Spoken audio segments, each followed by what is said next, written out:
Hi, I'm Eleanor with a preview of next week's essential soap storylines.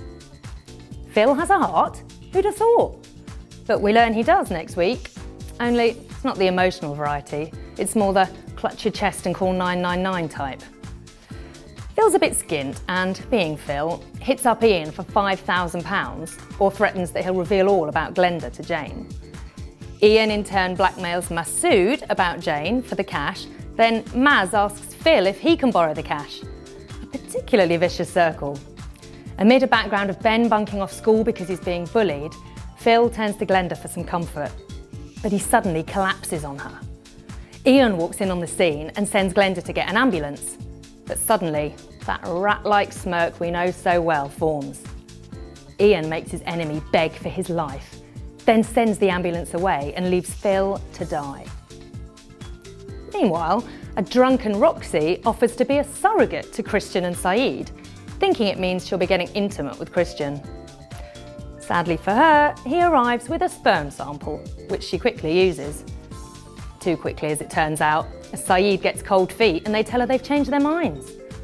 Ronnie is shocked by Roxy's offer to the boys, but maybe there's more to her offer than she's letting on. Next, we're in Weatherfield.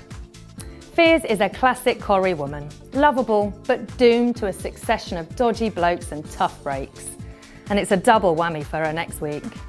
She returns from visiting Hope to find John cowering in a corner, rambling about Joy's death and on the verge of a total breakdown.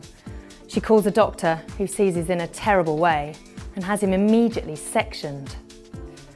But things look up for Fiz, briefly, when Hope is taken off the ventilator, although she wonders how she'll cope with a sick child and husband. Fiz breaks down on Ches when he reveals a stranger turned up looking for Colin and confesses John's double life to him. Then, Hope takes a turn for the worse.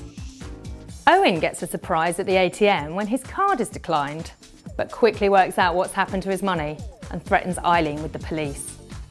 Eileen's looking at a stretch inside, until she reveals to Julie that she knows he's been ripping off the taxman for years.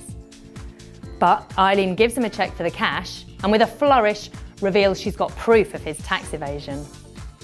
But don't celebrate too soon, love, because this builder isn't the type to let anyone get one up on him. Finally, it's Emmerdale. I sense it's all about to kick off between Kane and Jay, and I know who my money's on.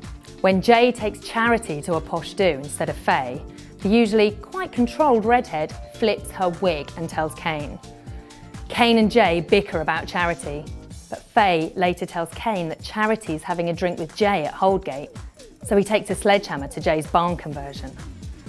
Charity lies to Kane about where she's been, and he confides in Zach that he believes she's having an affair. Then Jay finds the barn vandalised and immediately lays into Kane. But there's worse to come from Charity herself. Chaz is another angry dingle, and in her fury, she accuses Carl of starting the fire. In the ensuing row, a drunken Carl is arrested and dragged away by Henshaw. Later, there's a remembrance service for Viv and Terry in the pub, and both Carl and Andy are made to feel about as welcome as foot and mouth. Meanwhile, Jackson is feeling guilty about Aaron's devotion. He just wants him to get out and enjoy himself. But be careful what you wish for, Jackson, because maybe he'll enjoy himself too much.